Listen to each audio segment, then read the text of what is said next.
Broadcasting from the Blanchistan Centre. This is Phoenix FM. The internet is a communications tool used the world over where people can come together to bitch about movies and share pornography with one another. According to the Nerd Index, you should be upside down in a junior high toilet around the clock. This is Sparta! All your days are belong to us.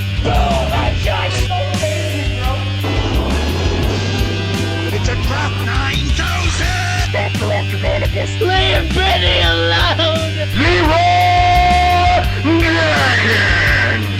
Objection! The balls are inert.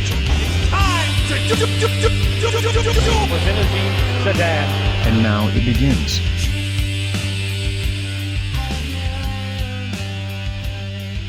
What up, everybody? This is Bryn for Nerd to Know Media on Phoenix 92.5 FM, and I am joined as always by my wonderful co-hosts. Guys, do you want to say hi? Hi guys, I'm Darrell O'Connor. Hi, I'm Keanu Calico. I'm thrilled to be here as always. And I believe we've been taken over by robots. Yeah. All hail our robotic overlords. Absolutely. Well, sure. If they're fans, that's fine. It's fine. Yeah, absolutely. So we're kind of doing like a part two of a three-part saga, I guess. Their own trilogy. So last week I was unfortunately abducted by aliens, and It happens. It does happen, and it's a pain. And They always wait till you're busy, don't they? yeah, They never abduct you on a quiet day. Like, yeah. I mean, they can't really even schedule you in. You know, yeah. They don't fill out paperwork. It's really. I find it inconvenient personally. That's the worst thing about extraterrestrial invaders. You know, the rudeness. It is, yeah. You know, they don't really have the panache for bureaucracy that we seem to have developed. Yeah. Well, not if you watch Jupiter Ascending. That movie's all about bureaucracy. Yeah. But again, Jupiter Ascending was written by humans, so of course it is. That's fair. Are you That's fair. sure? Are you sure it was written by humans? Oh, Maybe humans on drugs? well, it could have also been written created by humans. They were so boring. I assure you. Oh yeah, no. I was at the Irish premiere for that, and when the movie finished, everyone was like, "What was that? What is Was there a this?" clap? Was there a slow No, clap? there was nothing. It was just like dead silence. Dulled surprise. It was like, what is going on? What's this movie about? Nobody knows. It was crazy. Yeah, good times. Good I times. love Eddie Redmayne's performance, and I think I'm not gonna say a fun movie, but it does stick in your memory. Can't argue that it doesn't. I would argue it doesn't, because I can remember exactly two things from that film. What are they? Oh yeah. The lead actor is your one from Family Guy. I can't think of her name right now. Meg. Yeah, Meg. And what was the other one? The other guy's Magic Mike, who's in it. Yeah, Channing Tatum. There we go. That's it. Look, that's as all much right. as I remember. I don't know how you can't, like, all Eddie Redmayne did was shout and then speak in that weird kind of like almost reverse speaking, you know. The movie was Tone. basically Dune without charm. Yeah, well, it was trying to be a riff on Brazil. I'm sorry. Can we just appreciate that Bryn has basically just reviewed the movie in less syllables than it takes to say the movie's name? That's worth mentioning. I think that's an oversimplification. Like Dune, I like the movie Dune. It's not got a patch on the books, but it's like there's more. I would give Jupiter Ascending more of a break than it probably deserves. It's one of the only movies that doesn't have Sean Bean dying. Yeah, it's worth pointing out. You know.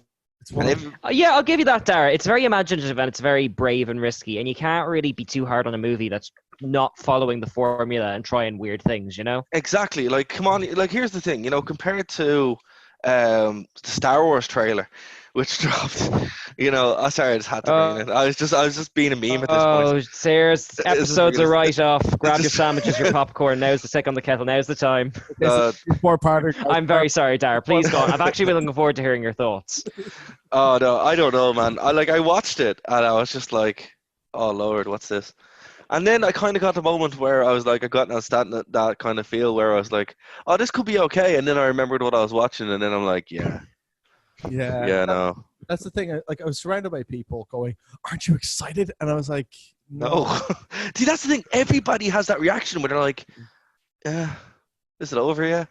Yeah. Well, I mean, that's the thing, though, because my brother was really excited about the film because he saw the ghost, like, from Rebels and the background of a shot. So True, I watched yeah. the trailer, and I've actually been very looking forward to episode 9, and it's the third trailer in, and I still don't know what it's about. It's the only trailer in. There's no other trailers. It's the It has the words "final trailer" on it. Yeah, but here's the one though. It's the one and only trailer, King. But here's the reason why: because they don't know what the movie's about. They're still making it. This was confirmed. 75% of that movie is being reshot now. I'm telling you now, this film is going to open up. RJ, and she's going to run over to a shower. And here we go again. They should just do that. At this point, they should just do that. That whole trailer could just be the dream, and then Mario J just wakes up and goes, what was that? And then it's just hard cuts, and then they just go off. Just retcon everything. Sarah, how happy will you be? Go on. Imagine if 75% of the movie they were reshooting is literally Mark Hamill in the shower just explaining the plot. They could do it in a hurry. You can't say that. No, look, it would probably be a lot cheaper than whatever they're doing, but it's like, either way, look, I know what the movie, the plot leaks that have come out seem to match up what's in the trailer, right? Mm. And it seems like they're pretty accurate to what they're doing. And if the plot is to be believed, this movie is going to upset everybody. Absolutely everybody. So, Well, interestingly, I was thinking of you earlier because I had a class on in a Montessori, and like we were all talking about our Halloween costumes. One girl said she was going as Rey, and the rest of the kids said that they thought Star Wars was boring. And I really wanted to chase up whether they'd seen the originals or the new films. Like, what's your thought on that? Do you think kids are responding to it? No, of course not. Look at the toys. The toy drop off is huge, man. No, like, for now, Marvel is this generation Star Wars, and it makes perfect sense because, like, think about it. Like, I remember the first time I saw Star Wars, I was 4 or 5, and that's when everybody kind of has that attachment to it. And then when the prequels came out, I was like, well, I was teenagers. No, younger than that. When 99, you would have been 99. Yeah, I was 9 or 10, and then Teenager came out. Obviously, I was in transition year when Revenge of the Sith came out, and that was amazing. But it's not one of those things where, like, if you're not introduced to it at a certain age, it's not going to have that impact. And now what's happened is, because of these new movies, parents aren't bothering introducing their kids because they've gone off the franchise. Yeah. So you're a parent, Keen, and oh yeah, thanks for the reminder. And I know Stevie's very upset with the new Star Wars movie, so I would be interested. Actually, to be honest with you, I'd be interested. Would you be introducing your little one to the saga, or would you be interested at all? Oh Jesus, she's on a diet of it already. But if I did, I'd start with episode 4, I'd say, because that's the only place you can start, really. Or maybe Phantom Menace. I have a soft spot for Phantom Menace. I've been really looking over Phantom Menace recently, and I know it's got like the internet's like kind of bad badge of honor. But when I was 9, it got all the kids into it. Those kids are still into it, even if they complain about the Phantom Menace in retrospect, and all the toys and the pod racing and the games. Like, it really hooked that generation of kids on in the way that, say, Episode 7 doesn't seem to have. Yeah. I was talking about this with friends of mine as well, and like they were saying, "Well, why don't you like it?" And I was going, "What's there to like? It's a movie about nothing. It's like Seinfeld." That's so offensive. Why don't you like it? How dare you question this thing that I love, Bryn? Yeah, but it was just like, I was going, well, the problem I have with it is that, like, I was saying, I grew up with the original trilogy, and I love those. Like I hold those films very dear. They're very much part of my childhood, in the same way that films like Neverending Story or like the first Batman movie Tim Burton did, they're part of my childhood. So I don't. So like, you know, and those spurred me on to like read books and to like play more video games and so on and so forth. And then the prequels came out, and I said like, and you know, admittedly, the prequels, as far as like in the confines of like film quality, are probably the lowest out of the bunch. But at the same time, when books came out around them, I wanted to read them. When there's comics around the time, I wanted to read them. Stuff has come out for episode 7. Do I want to read stuff surrounding by episode 7? Not really, because you know what? I prefer the book version that came out in 1998. Like, yeah, no, like the Tron trilogy, and no, it's the thing when that horrible train wreck came out, The Force Awakens, everyone was like, "Why don't you want to go see it?" I'm like, because I've already read episode 7. well, I know what happens, and it's a lot better. It's a lot. I guarantee you, it's a lot better than ending in that movie, and it was. But this is the thing, though, as well, is that like I was saying as well, like I don't understand why they didn't just do an adaptation of it, because it's like Star Wars fans are a diehard bunch, and they would have broken the box office records regardless of what they were shown. Yeah. And the fact that they were shown basically a very expensive fanfic for episode 7, I would say that's proven true. Like, yeah, I imagine the business savvy thinking, I say savvy very generously, is that they assumed the Star Wars fans would come back anyway, and they wanted to do something more generic that appealed to newer audiences that wouldn't scare them off, you know? And it did fool a lot of people. I remember people going, "Oh, Star Wars is back. The prequels are forgiven." I'm like, no, Star Wars is dead. You know? The prequels didn't kill Star Wars. They opened up the toy box. If you got off your arse and read some books, read books and play games, and then you'd know what you've given up for this. You know, it was like, oh, a pretty lightsaber. Oh, you know, one of the most bland characters in history. Oh, a movie about nothing. You know, Jar Jar Abrams doing terrible things. And oh my God, Jar Jar Abrams. I would love that character. You have one. He's directing the movie. You know, I feel bad for Abrams. He's been like, he left the shop for 2 years, and in that time, everything caught fire, and now he has to fix it somehow. Everything caught fire, and then dogs urinated on the ashes, and that's kind of what happened. I love how like Rainn Wilson made a movie that lasted 2.5 hours, and basically you just come away with the message, no. But here's the thing, in this trailer, right? So when we left, spoilers for a movie that was out 2 years ago. When we left that movie, Luke Skywalker was dead. All right. Yep. Kylo Ren was leader of the First Order. And the Resistance was down to like 12 people. Right? In this trailer, the Resistance has ballooned for some reason out of nowhere, right? Kylo Ren is fixed his mask, which he made a big deal out of breaking. Yeah. So he's wearing the mask again. And Rey is still training for some reason, despite the fact that she's what? Well, he made a mistake. He made a mistake.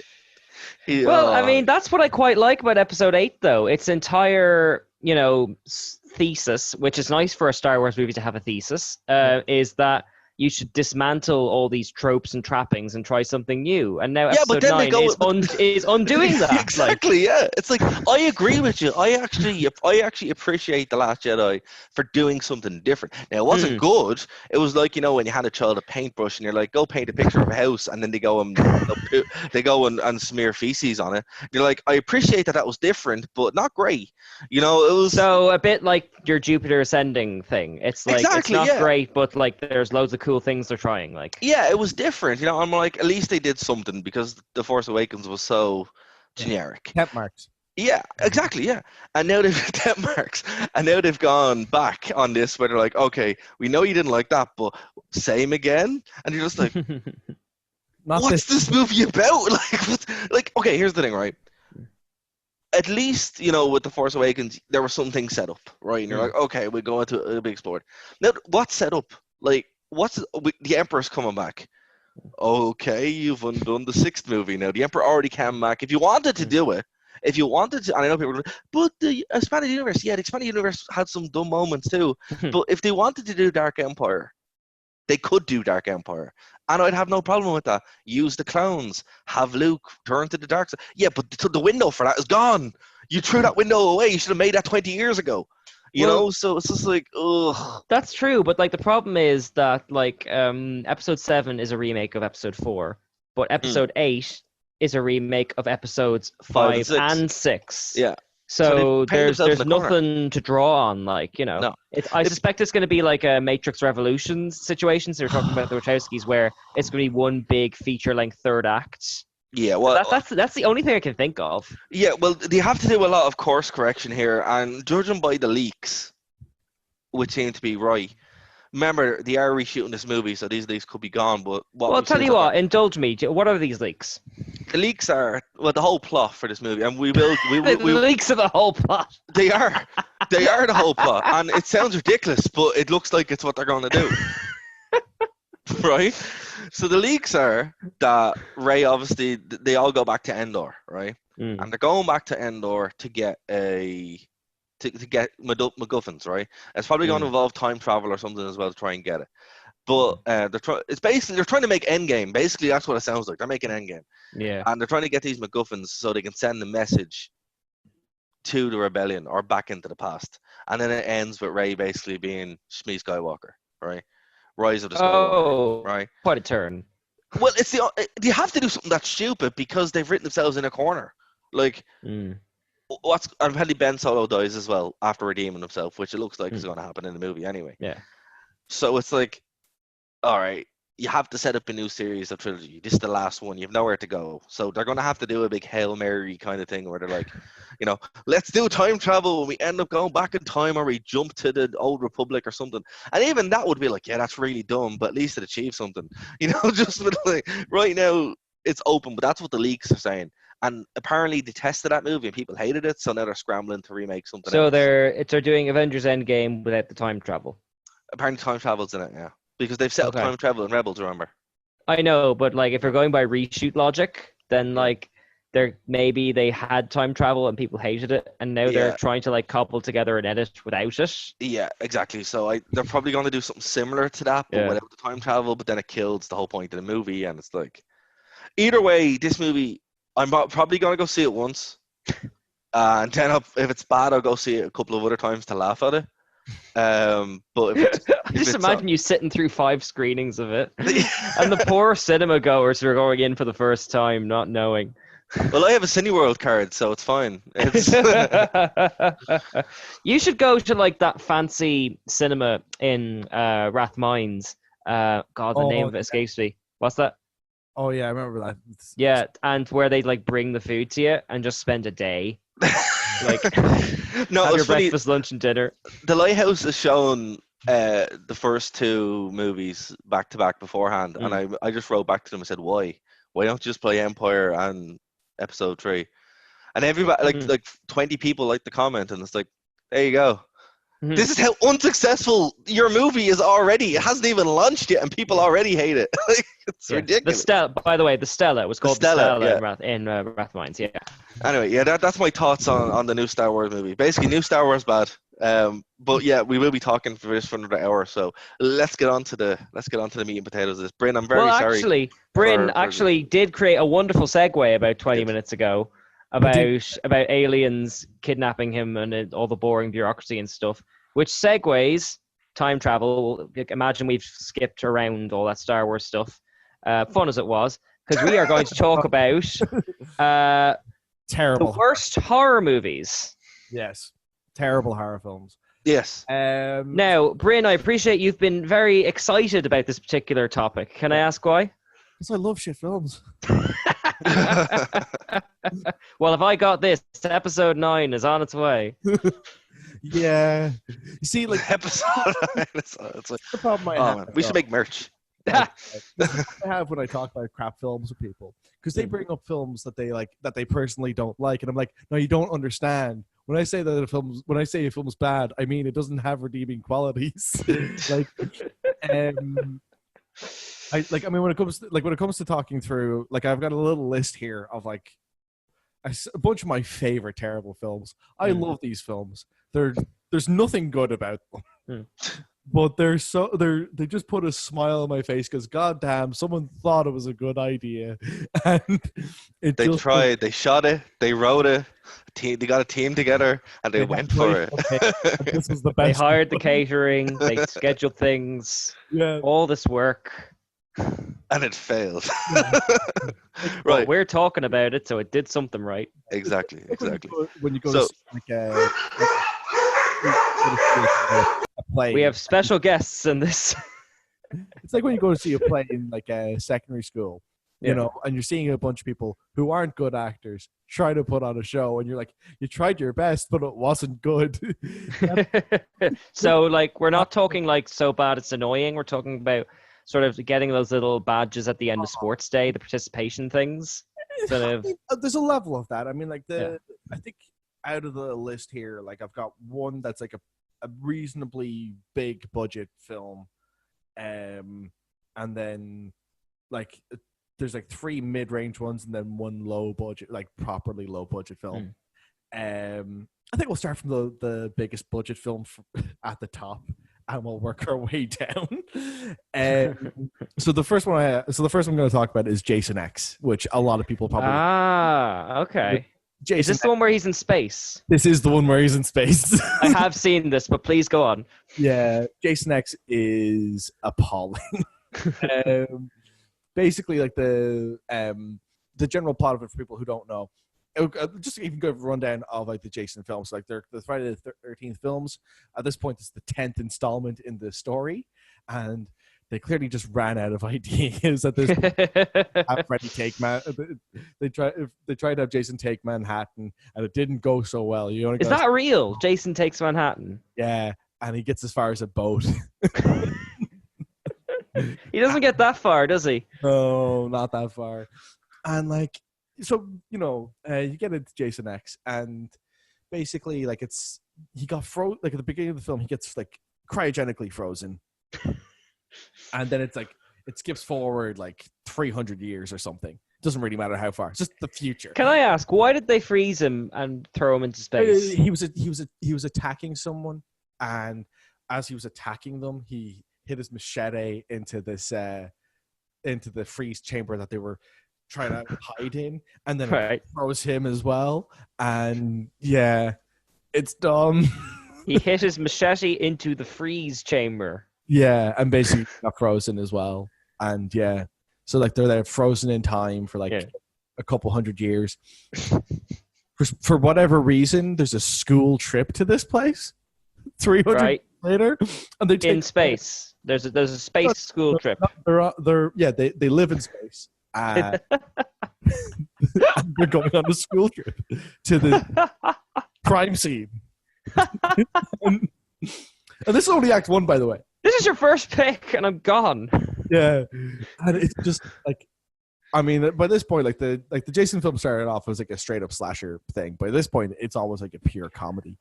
Can we just I want more details. Like, did the parents have to like hand in like 15 quid, a little envelope with a signature, so they could go on their space school trip to the murder museum?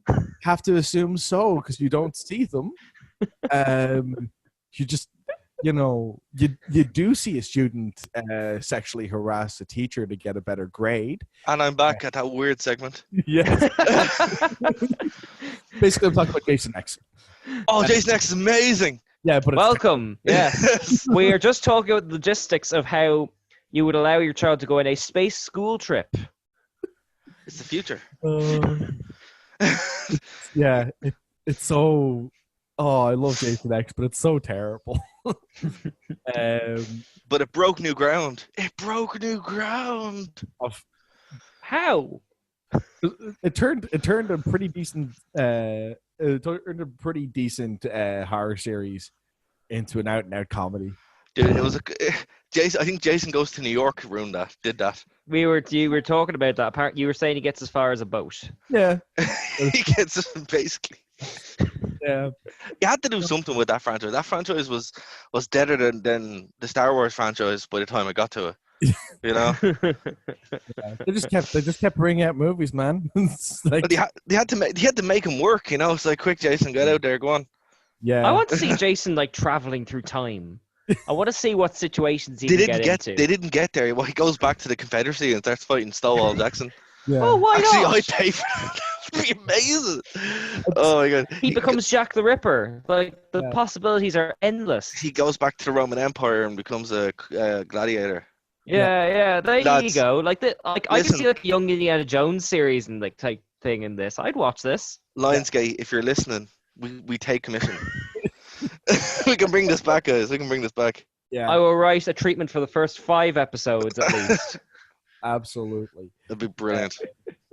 Oh. So I'm sorry, we're not past Act 1. Is there anything else you want to say about Jason X? So I mean, like basically, that's kind of like the setup for it. Then you get to Act 2. Jason comes around, and then the typical hijinks of a Jason film ensue, where people die in sometimes unlikely ways and sometimes incredibly obvious ways. And yeah, it's a Jason film. You can't be mad at it. Like, you know, it's like I've never been mad at a slasher movie.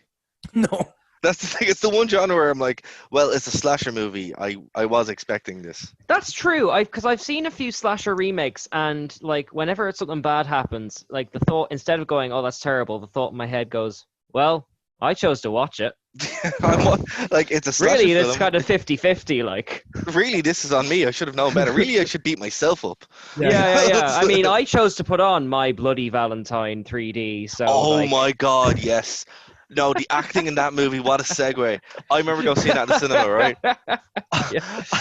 And it was a bad movie, but the acting was halfway through it. I'm like, I stopped being upset, and I'm like, oh my god, this is the best movie ever. Right? Because the acting was so atrocious. It's a bit where they're in the hospital, and the doctor's like, well, we don't know where your husband is, but you know, he might be the killer. And the husband, just no joke, pulls the curtain back and goes, but wait, I'm here. I was like, what the fuck? Glorious. Oh, I love those. Like fair, like I've seen like Brenda myself used to be on Fair City. There's better acting there than in My Bloody You know what? Valentine. I'll actually take up the cue of this. I'll defend Fair City actors quite a lot because they work ridiculous hours. They do an episode a day. We barely manage a podcast a week. To be fair, though, you know, we edit more than that. We actually edit the show. Okay, I'll give you that, certainly. I was talking to one of the writers on Fair City, and they described writing Fair City as just feeding a monster that's never full. That's incredible. Just keep it going, keep typing. It sounds like working for WB. What do you think, Bryn? Oh, pretty much. It's pretty accurate. At least they don't rewrite the show 5 minutes before shooting it like the WWE do. Yeah, that's. I mean, and as well as that, like unlike Fair City, WWE has a name for the monster that they can't fill the void. Exactly. And he's the one who runs the company. And again, everything is wrestling, guys. Everything, literally.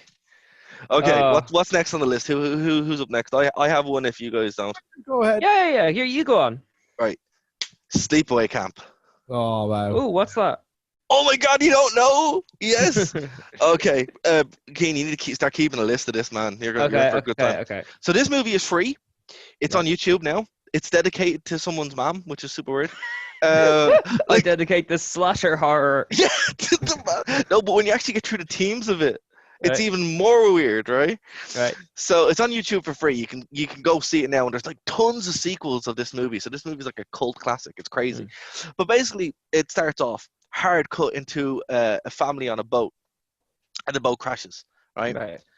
And you don't know. That's it. And then it goes to like the son and the daughter and the mom. Right. And they're going off to camp, right? And the son and the daughter are kind of, you know, the daughter's super awkward and kind of weird, you know. And you don't. That's it. And then the mom is. How would you describe the mom, Bryn? Like, I don't know if it's possible. You have to kind of like her acting choice is so it's unique. It's a unique acting choice. It's unique. It definitely is, and it's one. This is why the so bad it's good horror genre is so good because you don't get this anywhere else. Like, really you have to see it. Anyway, it progresses through, and this is one of those things that's true for like one of the things I love about horror is that like at the like when it's done well, you're going like, well, this is like the height of technical cinema that you're seeing. And when you're watching the worst that horror has to offer, you're seeing the exact opposite of that. Exactly. Yeah, you're seeing it fail on so many levels. It's wrong on a technical level. Like it's technically wrong, and it's like it's specific in how wrong it is. It's like a scalpel got like it's a scalpel putting in to a knee when it should be taking out a heart. It's it's misfiring on every level. It's beautiful. But what's crazy about this is, right, James Earl Jones is in this movie. What? Yeah, he plays the chef.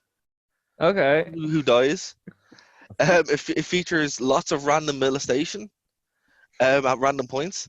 The kids talk with the filthiest mouth you could ever imagine. Right?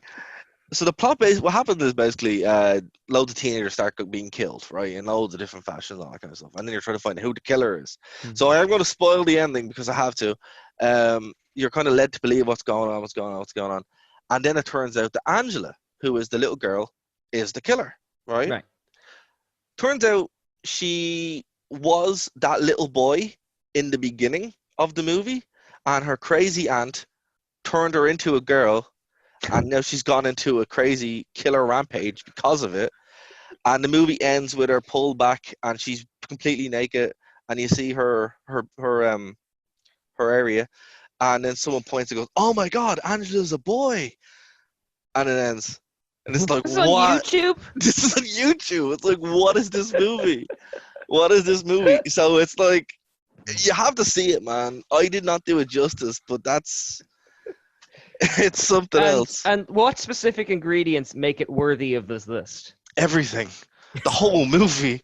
Like, take away the plot, right? The plot is what it is. It's standard, right? Take away the plot of the movie. If you can, right? Okay. But the way it's shot, the way it's acted, the overall presentation of it, just the weirdness of it, like as in like it is not shot like any other horror movie I've seen. Like you watch the whole time, you're like, everything about this feels kind of off, you know? Yeah. And then when you throw the plot into it, you're like, oh my God, this was done by a crack addict. You know, it's like, this is insane. And the fact it was dedicated to someone's mom even makes it more weird, and there's more questions.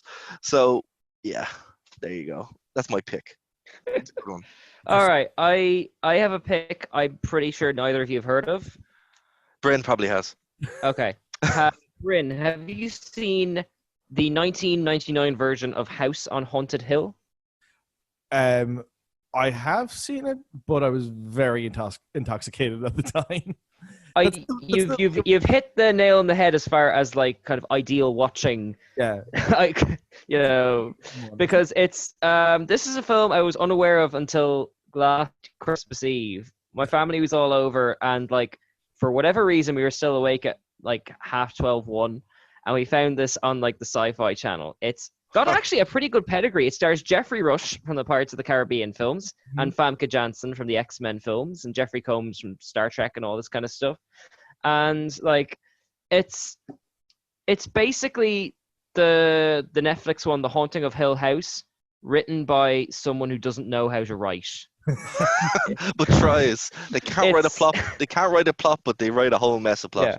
I will admit we only got 2/3 of the way through it but we saved it. It's still there on the TV box because we were laughing so hard. It's just, it starts off like in that sort of, all the characters are getting an invitation to a house where they'll win $1 million if they spend the night, and it's got that like letter font going over their faces and all that kind of stuff. Oh Lord, I love it already. It's just, isn't it? It's just, it's so 90s. And they all turn up to the house, and Jeffrey Rush is like, like, you know, there's the mystery around the house, and if you survive, and all that kind of stuff. But something was a bit off about the writing. So we looked up the author. The screenplay was by a guy named, I'm sorry if this gets us flagged for the time to get it, named Dick Beebe. I've heard Does worse. not have a Wikipedia page, I should just point out. And it's got that wonderful, I'm not sure if you can name other examples, Bryn, but that wonderfully juvenile dialogue writing where they just keep randomly swearing at each other for no particular reason. Yeah. And they if we swear, people will think we're smart. Exactly. It's got that 12-year-old being edgy thing to it. And except it's coming out of, Jeffrey Rush and Famke Janssen, who are good actors, which makes it even funnier. Oh. And they all wander around the haunted house, and now and again, like, they just walk into creepy rooms, and it's a bit like your one. It's a bit hard to describe the plot because there isn't one. Yeah. But There isn't one. it's basically very good actors walking around a house, saying bad dialogue, running into cliches, and it's strangely compelling because it's got that wonderful quality where just when you think you've got a handle on how bad it is, it throws you like a curveball. It's excellent. I cannot recommend it enough. I have photos of us watching it. I enjoyed it that much. Like, wow. In fact, you know what we should do? Yeah. At one of our cons, we should like have a screening of it where we just watch it and then review it afterwards. I'm going to see if I can find the first 5 minutes because it looks like it was made on Movie Maker. It's just amazing. So wonderful. And it's a big budget movie. I'm so thrilled with it. You could do a Mystery Science Theater on that too. Yes. It's got that air to it. Yeah. Yes. It's like, because you sort of get desensitized to it after a while, and then Jeffrey Rush turns up and you're like, oh God, he's like a picky actor who's been nominated for Oscar. What's he doing here? He needs money. Yeah. Does he need it that badly? Yeah. Probably. I've seen actors who are bigger than him do way worse films. So like this is pretty much how Nicolas Cage has been surviving the past couple of years from his tax bill. This is why I he do does have a terrible Nicolas Cage pick on my list, by the way. Oh, I do too. It's probably the same one. I hope so. Okay. But I feel like we passed it over to Bryn because I'm starting to gush about talking about this film, and you're going to lose me otherwise. Go for it, Bryn. For a much more lighthearted track here for a moment. And so, like, I have a film here, and I don't know if I should just jump straight out with the title of it, or if I should just sell it a bit more, because it is a horror film, but it's set at the most unlikely time for a horror film to come out, Christmas, and it's a horror film at Christmas, and it's a terrible horror film, so that means that it's about an evil Santa. Is it Santa's sleigh? Santa's sleigh, yes. I am immediately intrigued. Santa's sleigh stars Bill Goldberg, the football player and pro wrestler, as Santa. Right. And like this fucking film it's one of the funniest things I've ever seen, because like basically it starts off and you have like your main character who's he's like this like down the look kind of like dweeb kind of guy. He's talking to his granddad, and his granddad's telling him this alternate history of Christmas, where Santa is actually Satan. Right. That's clever right there. Yeah. I think we just established the standard of writing right there. Yeah. And basically he had a game of curling that he lost, and that's why he was stuck in hell for 1,000 years. And every 1,000. Could you imagine your eternal soul's fate being decided on that? On curling. Well, to be fair, Death can't just keep playing checkers all the time. You probably get sick of it. They've been doing it since the Middle Ages. Like, come on. I understood that reference. He's moved on. He's moved on. Now you probably have to play him again, like a bad game of COD or something. Aren't we getting into the second, the Bill and Ted thing now? Probably. Yeah. They play him a battleship. The best things about this film, though, is that this character, like the main character, kind of takes on this information at face value and kind of accepts it.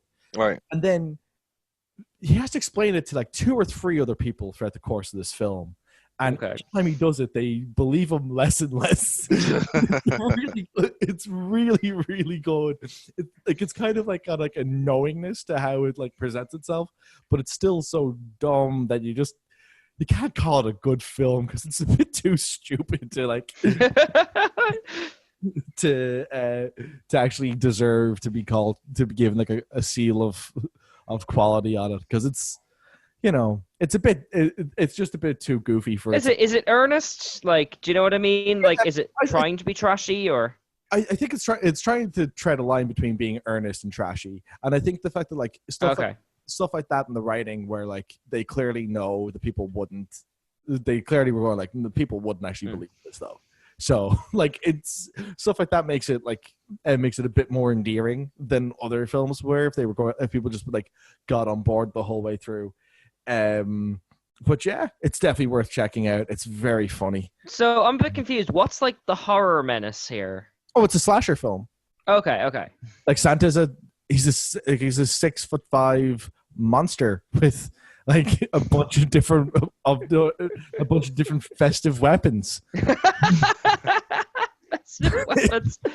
Yeah, like I mean, basically, like if you've seen the evil Santa in Futurama, you're not too far. Yeah. Okay. Yeah, that's a good hook. You're pretty close to it, actually. Yeah. Oh, it's so funny though. It's like it's just so profoundly stupid at times. But yeah, definitely recommend it. Oh well, the festive season is coming up. Yeah, worth pointing out. Yeah, great for the family. Never too early. Never too early. Goldberg did meet his wife on the film during that film, so. So many questions. They fell in love when he was a bad Santa. Yeah. Some would say the worst Santa. She's like, that's the man right there. Okay, so he was looking for a very specific kink. Very specific. Exactly. It was like, boom.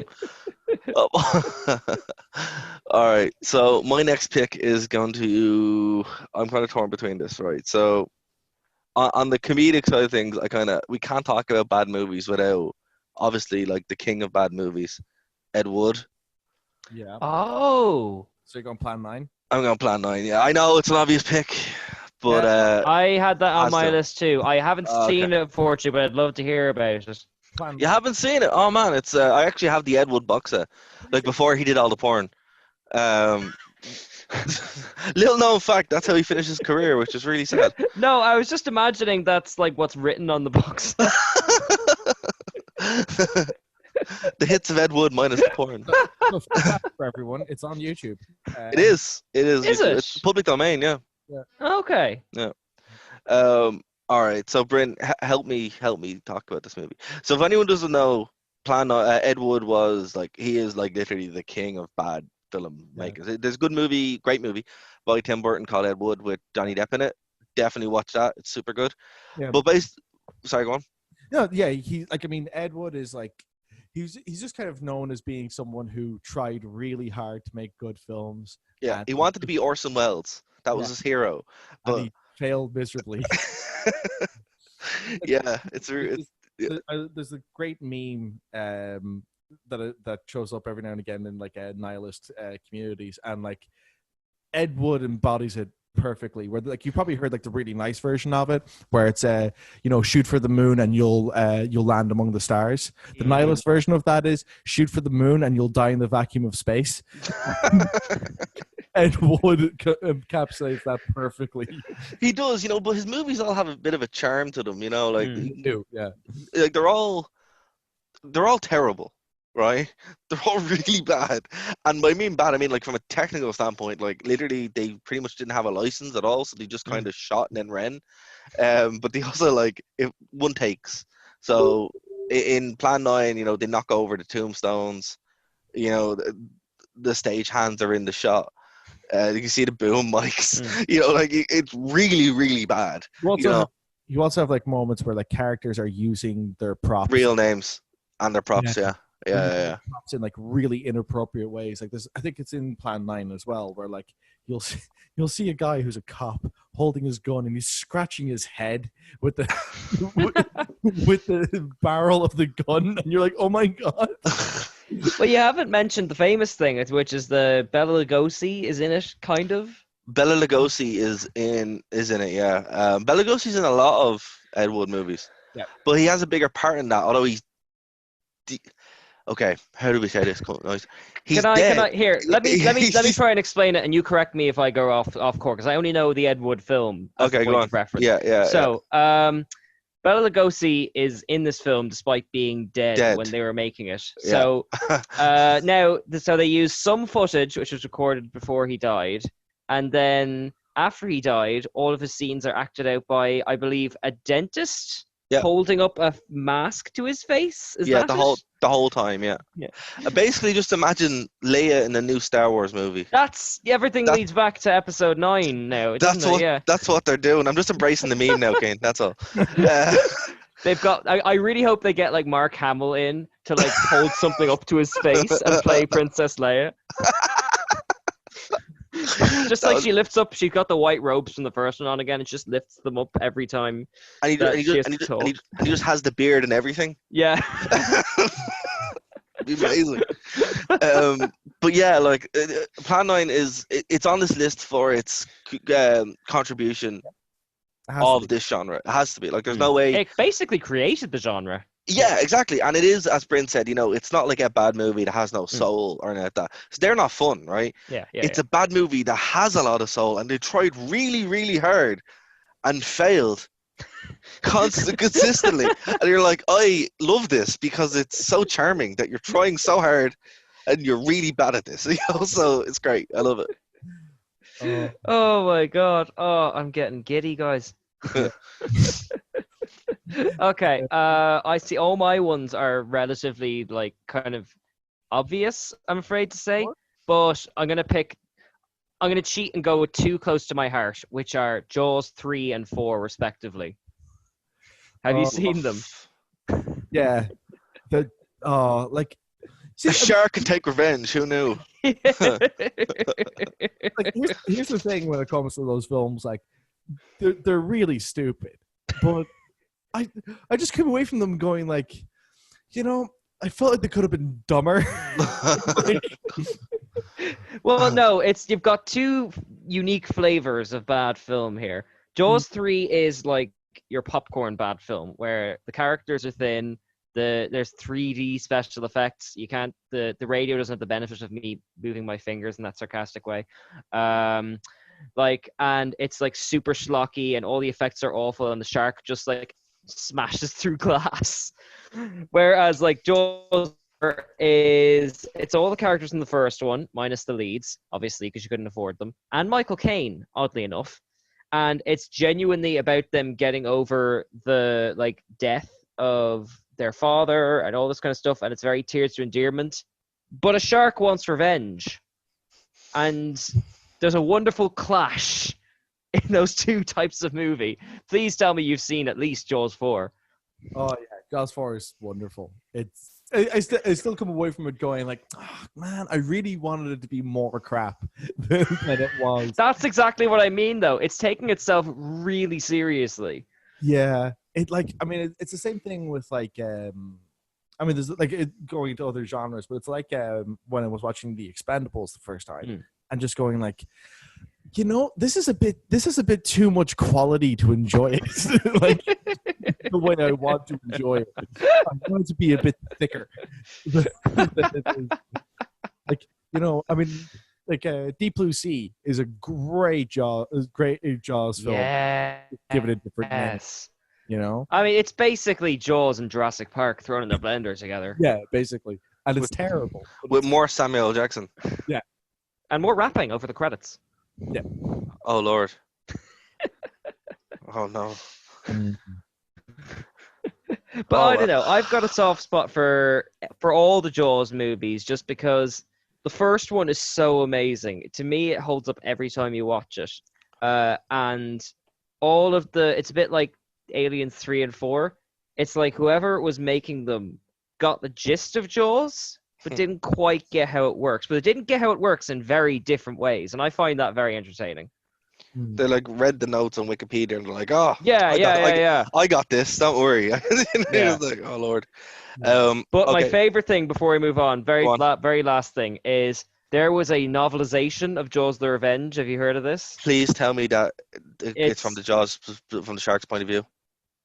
It's a bit, yeah. It's basically the writer had to explain why the shark was alive and wanted revenge, because they don't say it in the movie, but in a book you don't get that benefit of the doubt. So the only thing they could come up with was that it was a voodoo curse that brought the shark back to life and was like chasing them across the Atlantic. So if nothing else, I love the term voodoo shark. I'm very satisfied that exists in the world. Why did... Wait, what? It's not often you're lost for words, Sarah. Who did voodoo in the original Jaws? No, weren't they fishermen? It's like, well, I mean, in for a penny, like if you're already writing Jaws: The Revenge, and I mean, I wouldn't pick up the novelization of Jaws 4 personally, nor would I write it. But I mean, if you're gonna write it anyway, you might as well go with the stupidest, most interesting option. Fair point. But to continue the theme of rapping over credits, my next pick is a movie that's solely about rapping and leprechauns. Oh yeah. Oh, it's no. Yes. It's Leprechaun 5, Lep in the Hood, up to no good.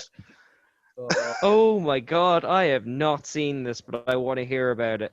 Oh my god! Right, so all of the Leprechaun films could all just belong on this list, but yeah, that's true. But for different reasons, like they're all pretty bad.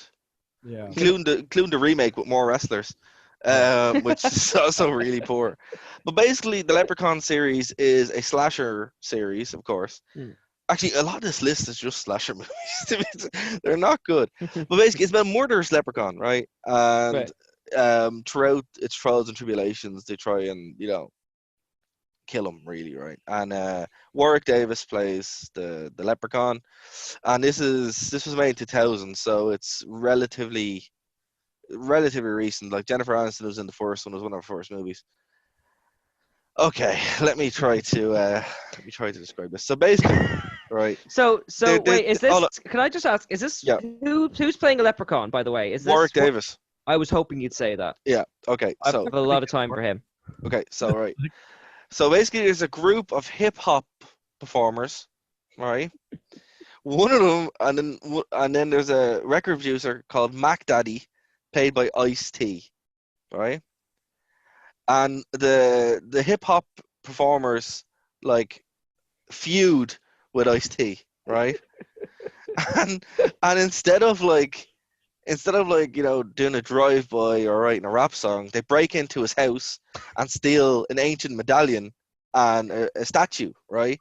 This frees the leprechaun from his prison, right? Oh my god! And that's basically the movie. But in the meantime of it, it's sprinkled with all the cliches of rap music and like the hood stuff. There's a bit where he does. Before you go on with the plot, can I just ask? Sell me what this production meeting looked like, where they pitched this. How do you see that going? cocaine. Yeah, probably. All these people who with lots of money and who have good track records, we presume, behind them, all walk into a room and someone pitches this. How? What they do is they do a line of cocaine, they snort it, and then they're like, Leprechaun, Ice-T, movie. And they throw monies at him. That's right? Proper Mad Libs right there. Well, here's the thing though, right? The leprechaun hunts people to recover the stolen flute, because the flute is how Mac Daddy became it was played by Ice-T, that's how he became a master producer, through using this flute. My flute. Yeah, it's so good. Can we who's getting more offended like by this film? Like, is it the Irish, or like would it be kind of Americans in that culture? Like, who's coming out of this worse, or are we all coming out of it great? We're all winning, man. We're all winning. We're all winning. Okay. Sorry, Brian, what was that? As a species, we're all winning. We're all winning. The world is a better place for Lep in the Hood. I wonder, does Warwick Davies sit in, like, because he's the R2-D2 now, isn't he? He is. Yeah, he is. Does he sit in there, like, just humming the songs he sung in that Leprechaun movie? The rap songs? And there's And a like proper now and again, Daisy Ridley go by, and they just hear this wonderful rap music coming out of this tin robot. and here's the thing. There's actually a full-on rap at the end of this where Warwick Davis does actually rap. Yes. It's so good. It's so good. It's what the camera was invented to capture.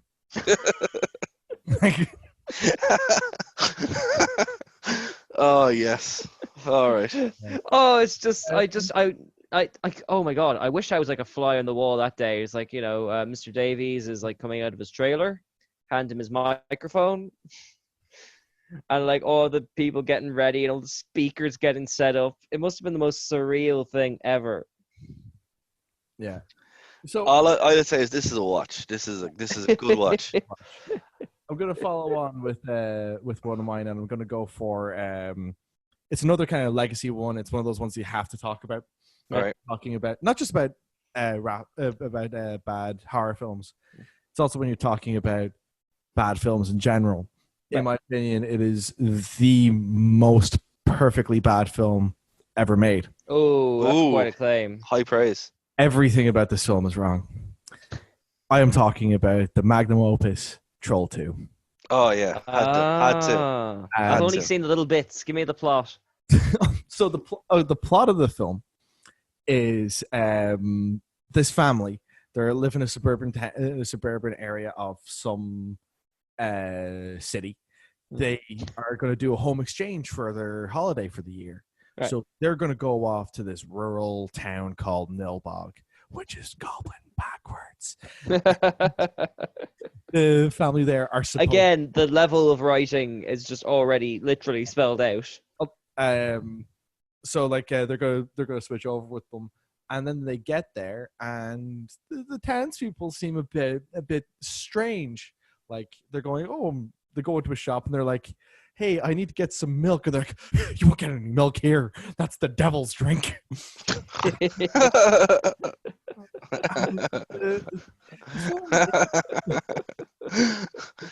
The film is is a marvel. Like it has a joke rate that most good, well-written comedies would envy. It's got something shitty on such a bad level that you will laugh at it about once every minute. It is really, really good, and like the actors aren't good. Some are much worse than others. What doesn't help them though is that the director is Italian and firmly believed that he knew how Americans behaved better than Americans. Oh, okay. What that means is that dialogue has the English language fed through a thesaurus. So you have people saying things that, while they sound correct and might even sound like a bit melodramatic, they don't sound natural. You can't come into my room. My father might discover you. Is this a film where someone yells, "You can't piss on hospitality, I won't allow it"? Yeah. I was hoping it would be. Yeah. The dad in that film is a dentist. He is. And there's a movie about him discovering how big this movie actually is and embracing it. I've heard of that. Yeah. It's decent. That's worth watching. This documentary was called "The Best Worst Film." Yes. And it's. But oh man, like it's definitely a must. -5 stars. Is this the film with the "oh my god" thing that was on YouTube? And they're gonna eat me. Yeah. Oh my god. I was just impressed at the lungs on that kid. Yeah. Like he held that for like 15 seconds or something like that. Definitely couldn't act, but good set of lungs. No, but I mean, you can't say he didn't try. No, definitely tried something. Yeah, no, there was a lot of effort put into this film. It's just that, like, I mean, the results in it are just so poor. Like, for starters, it's called Troll 2, and there's not a single troll in the film. No. Just goblins. Yeah, and also the goblins as well are like among the worst looking goblins ever. Worst looking monsters of any description committed to film. They're not scary. They're like, imagine just weird looking Ewoks. Yeah. That's pretty much it. Imagine like the Star Wars Ewoks for a moment, Cian. Right. Now imagine your local national school would make Ewoks look like Yes, for a play. yes, with no budget. No, they have a budget. The budget is €5 and not a cent more. Oh, you could buy some brilliant brown tape for €5. That's pretty much what they look like. Yeah. Same color and everything. Photo here. But listen, here we go. I have another pick. I know I skipped you, Keen, but I just No. By all means, this is a quick. I'm in for a penny at this point, which is about the budget of Troll 2. So go on. This is a quick one, right? This has a score of 9% on Rotten Tomatoes, Intriguing. 24% on Metacritic, Right. and 5.1 on IMDb. It stars Malcolm in the Middle during his ill-fated foray into real acting. Okay. It's a movie about a killer video game. It's I called like Stay Alive. Oh no. I like it even more. It's atrociously bad, but it's hilarious at the same time. Like, basically, they all play this game, and they're all gamers. And Frankie Muniz has the most punchable face in history, and it's amped up to 3 times that because of the character he plays in this. And all you want them to do is die the whole time. What's the plot? The plot is these gamers, right? They're a group of like someone's like an executive, and then the other one's like a pro gamer, and the other one is like a nerd and that, right? So and then there's the hot girl and that kind of thing, right? And basically they're sick playing this game, so they discover this game called Stay Alive, and it's basically the ghost of Elizabeth Bathory lives in this game, right? And if they don't survive the game, they die in real life. That rings a bell. Yeah, it's amazing. It's amazing. And basically, oh my goodness. Yeah, and basically they're murdered in the way that they were murdered in the game. But I'm curious, what kind of game is it? Like, are we talking like a real game, or are we talking like what a 50-year-old writer might think a game is? So it's a bit of both, right? Okay. So they don't really know what it's supposed to be. A survival horror game. So imagine like Silent Hill or Resident Evil, right? Okay. But they don't actually. So bits of it, they kind of code the game, and it looks all right. But then they shoot this horrible 3D facsimile of a video game, and that's when it's hilarious. And you're just and like, it's brilliant. It's worth a watch. Like it's not as funny as the other ones would cause, but it is pretty good. You know, it is really funny. I want to watch it now because actually, I have been feeling nostalgic for Malcolm in the Middle. I want to see where he's gone. Yeah, well, he went to become a race car driver after he okay. And yeah, and I know he had like a bit of a Richard Hammond type of crash where he got pretty bad brain damage. Oh dear. Yeah, I mean he's doing okay now. He did Dancing with the Stars a couple of years ago, but all right, as long as he's still going. I always thought he was a great actor on it. Yeah. I'm not sure how much time we have left, but can I give an honorable mention to The Happening? Well, okay. Here's what I'll do. Here's what we'll do. Right. Yeah. We'll go over. We'll. Yeah. We'll hit the overrun. Oh, okay. That's risky because I've still got a few on my list. Yeah, that's fine. I have like 2 left for me, so. Okay. All right. I'll keep this super brief. Have you seen The Happening? Yes, in that nothing happened. Yes. Yes. Isn't that great? To me, it's not the best one that we've talked about tonight, but I feel like it's got. First of all, this is before Shyamalan like fell off the critical radar. I think this is probably one that pushed him. Yeah, this is when he was teetering over the edge. He's right on the edge. Like, he's still right in the... Like, I think Signs was well received, and this has just kind of pushed him just into that so bad it's good territory. Yeah. What's this? Which one's this? Happening. This is happening now. Oh, yeah, sorry. Yeah. It appears the Halloween gods are upset at my technology for making fun of all this. It's probably that possessed video game you were playing the other day. Right, yeah, The Happening is definitely a good pick. But listen, I'll tell you what, right? We've already gone over our time. So what we'll do is we'll extend this out and have a bit more fun because this is just too funny to cut short, lads. Absolutely. We'll just keep going, and this is all bonus for everybody. Yeah. Can we just like take? Because I think we ran over last time. Will we just like cobble some of this and make an extra episode? Oh, like, definitely. That's for what's next happening. week. That's Yeah. what's happening. Yeah. Okay. Excellent. All right. Quick talk about the happening then. I love it because it's got some. There are moments when it feels like a real horror film, and then it goes a bit too far.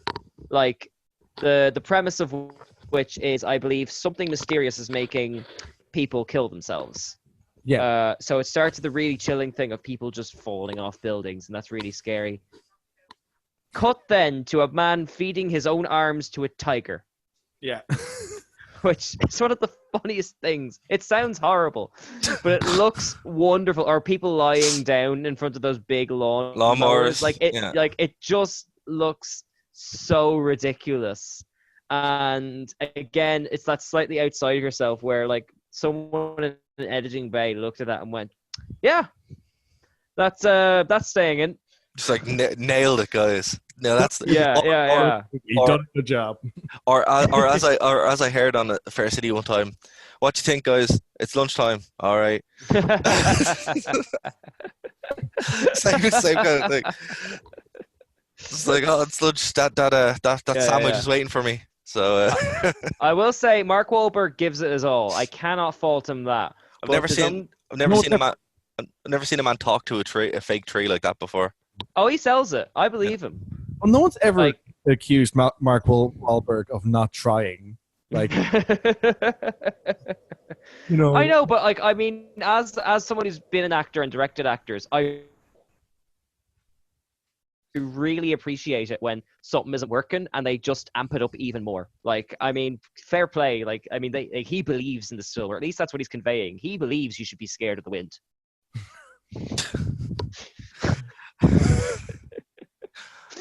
I love how unlikable Zooey Deschanel is in that movie as well. Oh, I forgot she was in that. That's her, and I really like her as an actor. Like, so do I. But you're like, oh my god, you're a horrible person, and you get worse at every single junction of this movie. It's super good though. If anyone hasn't seen it, you know, yeah. If only for the moment where he goes, "What? No, no." Oh, he's so good. Someone take this off me. I'm getting giggly again. In that vein, right? I think it's time to open up the cup of Nicolas Cage movies. Yes. So Nicolas Cage had a massive tax problem, and he had to pay off the tax problem, and also fund his son's metal band. So how he did it, that's not a joke, that's true. That sounds like the premise of a Nicolas Cage film that goes straight to video. His son looks like a character in a Nicolas Cage film. It's strange. But basically, out of nowhere, loads of these random movies just appeared. So every couple of years you have them. So I'm just gonna do a slew of them as honorable mentions and then pass them over to you, Bryn, for your picks. So Season of the Witch, a movie based in the Crusades with Ron Perlman, where they all speak exactly like they would now, where they have to exorcise a witch, and it's incredible. Has the worst wig ever for Nicolas Cage also, so there is that. Oh, I've seen images from this. Yeah. The next one is, it's not really a horror movie, but I'm going to include it. Drive Angry, where Nicolas Cage is killed, and he ends up going from hell as the devil's driver to exact vengeance, and it ends with him drinking. Like this, the first part of the movie is, he goes, "Oh, when I get out of here, I'm going to drink beer from your skull," and you think it's just a throwaway line, and then that's how the movie ends. And number 3 is, of course, The Wicker Man, which is a remake. That was on my list. Yeah. Which is one of the best horror movies of all time, the original. Lovingly remade by Nicolas Cage, and it's an experience. For anyone who doesn't know, basically it's about this cop who's trying to find this girl, and he ends up going back to this pagan village, and fun ensues. But this is different. Basically, he punches a woman dressed as a bear. He has a massive freak out, and then CGI bees at the end. So can I just say, it's the movie is like written by like a real, actual, honest to God, good person. It's written by Neil LaBute, who's like one of America's best playwrights. I'm assuming it's his first directing thing, because there are moments where it feels like a real movie, and then there's moments where a girl is on a boat and she impossibly gets run over by a truck. Do you know what I mean? Yeah, I see what they were trying to do, and and again, like, this is why this movie's so good. This is why all the Nicolas Cage movies have merit, except for one or two of them. That one, What's It Left Behind, has no merit. It's not very good. That was done literally just for money. But that was the one to appease the kind of Christian ones. Yeah. Like, all his movies come from a place where it's like, right, we know this is bad, but we're gonna try make the best of this that we can. And this is like one of the best examples of it, you know. But Nicolas Cage, if you just search Nicolas Cage horror movies, you're gonna find something good. Can I, before we do any more Nicolas Cage, I opened the website which has all the stuff he bought. Can I quickly run through this? Yes. He owns 15 residences, including a 25 million waterfront home. He also purchased for 3.4 million the infamous La Lorraine Mansion, most haunted house in America, 2 castles, a deserted island in the Bahamas, a 9-foot-tall burial tomb, shrunken pygmy heads, a Lamborghini, and a $150,000 pet octopus, the first Superman comic, and he outbid Leonardo DiCaprio for a 7-million-year-old dinosaur skull. To drink beer out of. Obviously, with the octopus. Yeah, obviously. Like, here's the thing, though. I was listening to an interview with the editor of Fangoria a couple of years ago, and apparently he brought him out to his island, and when he brought him out there, he was like, he had like a feast that was like laid out, and it was all like really weird stuff, like really crazy meat and stuff. And Nicolas Cage just came out in a robe. So apparently he's just like that. He's just super weird. So I was like, okay, you know. Are you surprised though? No, not at all. Not even a little bit. I was surprised that it was not. I was expecting to be more crazy. I was expecting him to show up just wearing the bear suit. So, hey, what's up? Or wearing the octopus. Okay, Bryn, what else have you got for us? All right, so okay, I'm gonna start off with this one's kind of cheating because it's not really a film, but it is a response to one of the most popular, and most famous horror movies of all time, because there was a bit of a tiff between people when it came to it. I'm talking, of course, about The Shining, but I'm not talking about the version that. Oh Lord, are you talking about the TV version? I'm talking about the series that Stephen King made. Oh my God, Stephen King cannot direct. No, as evidenced by Maximum Overdrive, which I'm surprised hasn't come up already. Yeah, I was gonna mention that, but I mean, the Shining is. It tops it. It tops it. It is absolutely meritless. Like, because for starters, you're starting with the starting point of the book, because he didn't want he disagreed with the idea of having the supernatural elements in it, because he really wanted it to be the character development of the main character just slowly but surely losing his mind through boredom. And so he does that, and you feel bored. It's like, if you did a mini series about the Revenant.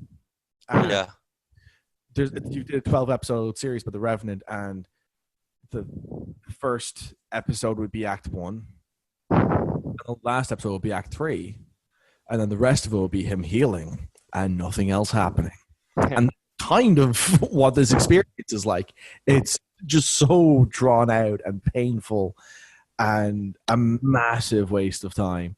And it's a real shame to say that that one of the best authors in American history is literally incapable of making a film, but he cannot do it. No, he can't. And anytime he's tried is atrocious. Anytime he's screamed, and that's the problem with a lot of Stephen King in general. Like, a lot of it is garbage. You just kind of have to work through the garbage, or like skip chapters, or in the case of The Shining, hire literally the best director who's ever lived to make your movie. Did you ever hear those people who believe that the original Shining was like all this subliminal messaging to tell you that Stanley Kubrick made the moon landing? Yeah, there's a movie about it called Room 237. It's fantastic. Oh, yeah? Yeah. It's great. It's really good. Another guy, I can't remember his name now, he did a 3-part series on it, though. To be fair, after watching those movies, doesn't sound as crazy as you'd think. Yeah. Then you listen to people who work in the film industry and they tell you exactly why it's not possible. And you go, Yeah. oh. Yeah, but that's the thing. Like, that's the good thing about a movie, right? A movie's supposed to be able to tell a story. And those movies that are made by crazy people to talk about a crazy conspiracy theory are more competent made than some of the movies we've talked about that are actual movies. Oh, yeah, well, I mean, they're starting from right? an uneven ground. They have to work harder. Exactly. It's like there's a great documentary called The King of Kong, which is about two charlatans in video game history, but they frame it as if one is the good guy, one is the bad guy. When both Yes, I have heard of this. Yeah, they've recently taken away his title now, haven't they? Because he was actually scamming. Yep, it's about Steve Wibby and Billy Mitchell. Yes, Billy Mitchell is the one who. But both of them were caught cheating. They were, yeah. Just the movie takes a much more favourable stance towards one than the other. Towards Steve Wibby over Mitchell. Yeah, exactly. Yeah. They really frame Mitchell as the bad guy, but. I mean, to be fair, there's a really good argument for that being done because Billy everything in his power to stop Steve's scores counting. Yeah, it's good. It's a good flick though. I think it's on Netflix, isn't it? Still, it's on Netflix. King of Kong's excellent. All right, I tell you what. Let's do one more. Okay. Right, one more. Whoever has one can jump in. I'm in for the ride now. What have you guys got? Bryn, go for it. I've got my last one then. Yeah, Bryn, I feel like you really should have the last one. Like, I agree. So this again is like the epitome of shooting for the moon and die in the vacuum of space. Basically, this guy had an idea that he wanted to really make a film that had a message, and he wanted to use as a message an inspiration from, which was a visionary director who made a film that really inspired him when he was younger. This film was The Birds. Oh, no. And some of you might already know where I'm going with this. And what this person was really passionate about was the idea of bringing in the idea of climate change and telling a story. This was going to be the one I was going to say next, if it's what I think it is. About climate change. And this film is called Birdemic. Yay! Oh, well. For those who haven't seen Birdemic, I will try to say it as expediently as possible so that you can spend the rest of your life watching this film. Because you'll feel, like, when you're watching it, you will feel like your life has passed by 4 times over, and then the film starts. Like, seriously, the first opening 5 minutes of this film is it just doing a single shot of driving along, of this guy just driving along a road, a tilted shot. Yeah. Which immediately sets up, like, a bit like with the writing earlier. You know what you're in for. Yeah, absolutely. And it just goes on for 5 minutes, but just credits coming up. And it gets to the point where you're going like, what the hell am I even watching here? And as the film goes on, like, there's the plot of the film, charitably, I think, is the best thing in it. And it's not saying much. I mean, it's very heavy-handed message about environmentalism. But I mean, on every other level, like the 2 main characters in the film are they have a love story going on, and these 2 people couldn't have any less chemistry. Oh dear. The guy, he's like the T-1000 or something like that. He's very like monos, like he's just sort of very everything flat. And she's like the female Terminator. They just cannot communicate with each other in any way. I mean, I'm kind of riffing on JonTron here, but like he takes a lot of weird, awkward pauses, and it kind of feels like you're looking at a Mass Effect game where it's like it takes a second to load up, and then they start talking. Yeah, absolutely. This film frequently has room noise not edited out. Well, you just get like fan noise and stuff like that in the background, and you like it's just playing in the mix, and you're like, how did you even mic this? What did you do? Like, how did you make this film? It's appalling. Like, failing upwards. Yeah. Is this the same film where there's like a 10-minute sequence of a guy installing like a solar panel? Yeah, I believe. Yeah, I think it is. Yeah, same movie. Yeah. This the film has, the film just goes through so many different kind of Like effects are expensive, Kane. You have to take the rest spots when you can. They spent all their effects money on what appears to be Photoshop. Yeah. I think if you've not got time to watch the film, at least watch the bit where they're coming out of the hotel and try to fending attack off the birds with coat hangers. Yeah.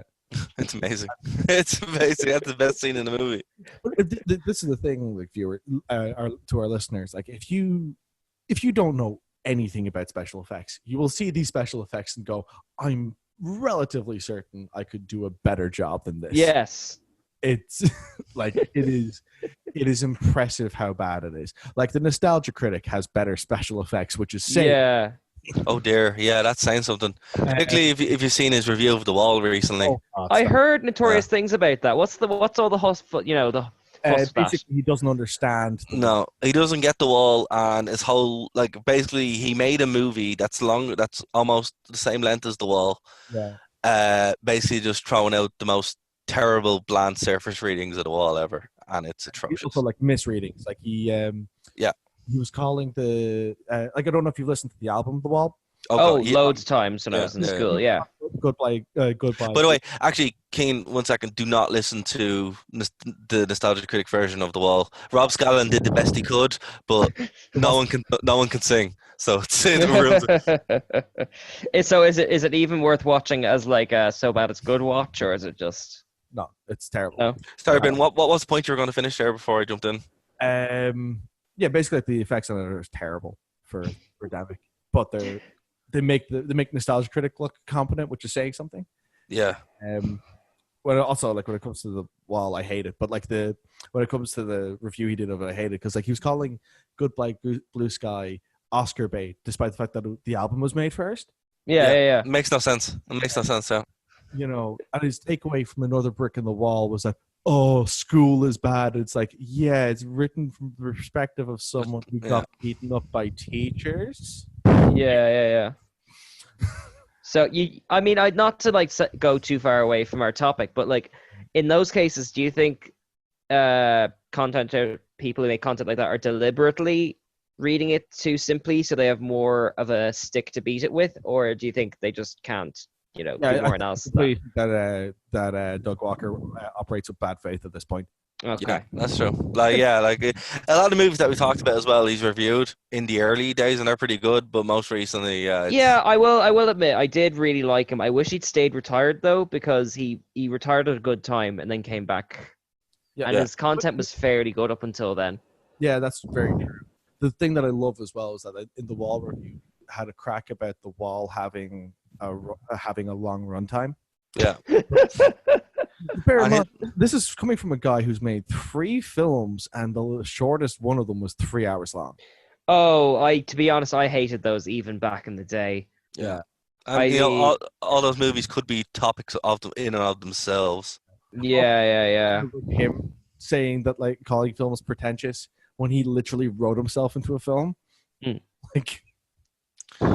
And look, I would recommend for any of your listeners, if you want to check out one of the best reviews of Channel Awesome in general and the whole saga, Mr. Medicare or Jim actually did a whole series on it. So I know loads of people have as well, but Jim's one is available. So there's a bunch of really good ones out there. Like Quentin Reviews did a really good take. He did actually, yeah. He only did one though. Medicare did like 6 hours. And then yeah, it's also like the much more speedy 90-minute documentary by Cinematic Venom. That's very good. That Cinematic Venom makes nothing but crap, but yeah, that's true. Also very true. It's funny. It's ironic really. But for 10 years and he's not gotten better. But that's it. Unlike a lot of the movies that we talked about, at least some of the people who we've talked about in this, I think they made better movies or they've gone on to better things. Like Warwick Davis, who's now the big the Maleficent movie. I don't know if I've talked about that or not, but it's okay. Pointless film, but not offensive. So it's what it is. All right, guys. I think we'll wrap it up there. We've gone way over, but way. Since we're over anyway, what do you think is like the unifying element that makes a good bad horror? Intent. Intent. Intent. Like, it needs to try. It needs Yeah. to like come from like not to set out to make a bad movie, Yeah. but set out to make the best movie that they can. And it just happens to be terrible. Yeah. I mean, it's like, I mean, I think it's very rare that you see someone intentionally set out to make something bad. True. Like where it's actually like enjoyable. Like, I mean, Garth Marenghi's Dark Place is one of the few examples that I can like. Garth Marenghi's Dark Place and Black Dynamite are two of the best intentions made, and it's because they're meant to be comedies. Like, they're playing it for laughs. Yeah. Whereas, like, you watch something like a Sharknado, and it's like, oh, look how crap we are. It's like, yeah, you're not. It doesn't have the charm when it's on purpose. Exactly. Yeah. And that's why some people are probably like, why didn't you include Sharknado? It's for that reason. Yeah. It's not funny. It's just kind of dumb. Yeah. The difference between like The Room and the films Tommy Wiseau makes now. Yeah. Exactly. Yeah. Like, if he's in on the joke, like Tommy doesn't understand why people love it. Yeah. Like, yeah, like the room when it was made was not made to be a comedy. like he But was now, really trying to make a drama. Like, yeah, and now the movies he makes, well, he knows, I just do some stocky garbage, and fair play to him. He made a career out of it, so good man. Yeah. But like, he's never going to be able to recapture that because he doesn't understand what he had initially. but that's like the tragedy of these things as well, is that like you get people trying to recapture the magic they had with it, but because they're aware of it, they can't. Like, it's one of the things that like makes Ed Wood so so celebrated is that like he has a whole career of these films. Yeah, exactly. Like it, and all of them are terribly made. They're all awful films, but they all have heart to them. You know, and you're just like watching them, and at no point is it cynical, except maybe the porn. The porn is cynical, but that is what it is.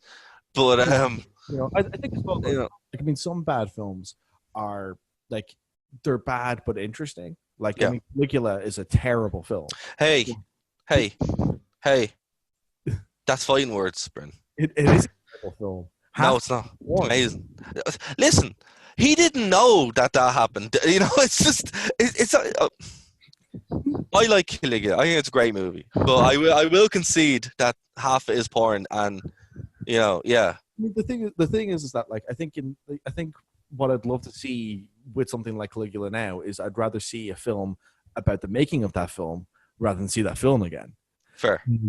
Like like when you read what happened behind the scenes, you're like, what the hell happened here? Well, pretty much he went over to Italy. Malcolm McDowell didn't know what he was shooting. Yeah. He did his scenes, and then in the editing bay, they just spliced in loads of porn. But it was also like the initial director pulled out halfway through. Yeah. And then they decided, instead of getting someone, you know, good, they got someone cheap. And it was like, someone cheap, that person did, and they were in Italy, that person did porn. And yeah, that's what the movie turned into. But to be fair, the bits that aren't porn are actually great. Yeah, it's just let down by the, like, you know, there's a 40-minute scene in a brothel at one point. A 40-minute scene? Yeah. How long's the movie? About 2 hours. 4 years. Yeah, it's about 2.5, 3 hours. Yeah. I have the extended cut, and yeah, I would say it's a great movie. I think it's a triumph, but it is. Malcolm McDowell's career is outstanding, and actually, by the way, quick mention I have to before we go. There's a great movie called Excision, and it's a movie I saw Horrorthon. By the way, guys, if you haven't been to Horrorthon, go to Horrorthon. It's great. But I saw it there, and it's about this girl who thinks she's a surgeon. Right? She's 16, right? But she's not. She's just fucking crazy, right? And her younger daughter, her younger sister, who pop star, what's her name? Selena Gomez is in it, and she's like her younger sister. And, you know, the amount of cameos in this are crazy. So John Waters is in it. Malcolm McDowell is in it. There's just so many random people in it. The fact that John Waters is in a movie is, like, like he's playing a pastor, which is hilarious if you've seen John Foster films. But yeah, and basically, yeah, it continues on, and she tries to heal her sister's illness, which I think is cystic fibrosis. So the movie ends in these weird kind, like all throughout the movie, there's loads of these weird kind of like dream sequences that look like Lady Gaga videos. It's one of the most striking parts of the movie, right? But then it turns out that she did actually operate on her sister, but she didn't know what she was doing, so she just butchered her sister to bits, and it's so disturbing. But the movie itself is weirdly awesome. God, sometimes I just want to smack Malcolm McDowell's agents. Oh, also, another recent Malcolm McDowell movie is, what's it called? American Satan. Yes, it's called American Satan. Malcolm McDowell plays the devil who hires a rock band. And yeah, that's basically it. It's basically the tale is always time with the devil producing music. Does Malcolm McDowell sing? No, he does not. But does he rap with the leoprecon? He sings a little bit, actually, yeah. But okay. it's so good. But yeah, I'd say like Malcolm McDowell is a triumph, and I will not hear a bad word said about him on. Oh, I love him. I just hate his choices.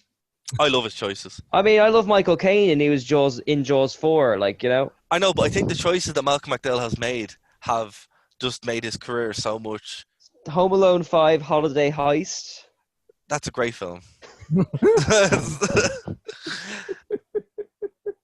You know, like I don't know, man. Like anything that man does is gold. You know, it's like it's brilliant.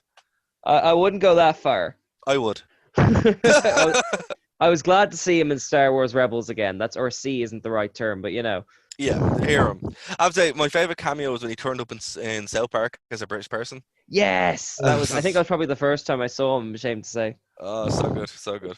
But yeah, sorry, I just wanted to mention those two movies because there aren't two totally different sides of the spectrum. Incision actually is a great film, very disturbing, very good horror movie in and of itself. But American Satan is hilarious, so yeah, totally watch that. All right, sorry. Right, plugs, lads. Our final thoughts. Just our J-Con appearance. I've ordered my costume for it last night, so I'm getting very excited. Sweet. Wait, who are you going as, or can you reveal? Myself, Stevie, and the Baba are going as 3 of the characters from My Hero Academia, and we all have capes, cool. And we're very looking forward to it. Awesome. Brayden, what about you, sir? Oh God, I have to see if one of my friends is going to J-Con because we might go as a Ninja Sex Party as we have. Ah, nice. Ah, very cool, very cool. Have you got anything to plug?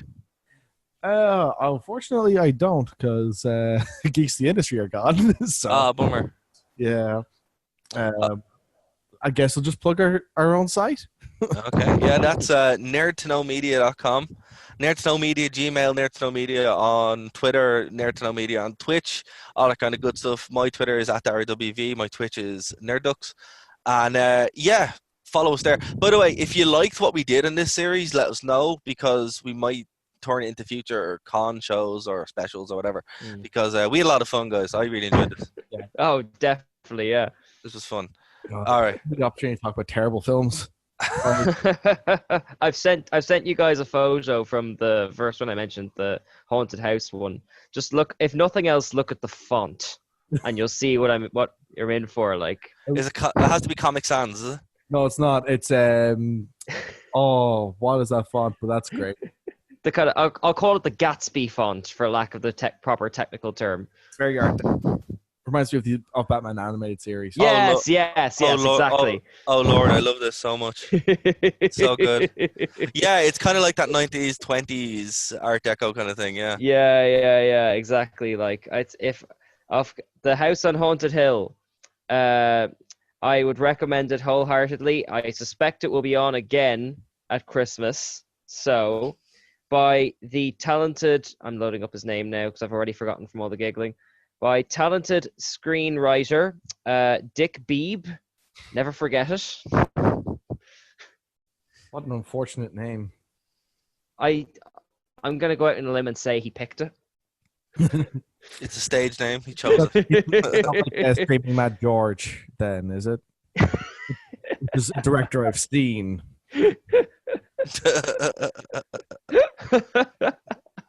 Screaming Mad George is one of the worst directors that you could ever see. One of the worst directors that's ever made films. At some point, I will talk about it. I think that's going to need an episode of its own. Oh, God. Oh, Lord Almighty! All right, guys, we will be back next week. Obviously, or we might take a break actually for Halloween. We don't know yet, but we will return at least the week before JCon to kind of give the hard sell to encourage you to go. And also, I have to write the thing because I haven't done that yet. Shh, don't tell anybody. We'll be back here. No. I will though. We'll be back here on Phoenix 92.5 FM and nerdtoknowmedia.com. So talk to you next week. Bye-bye. Bye.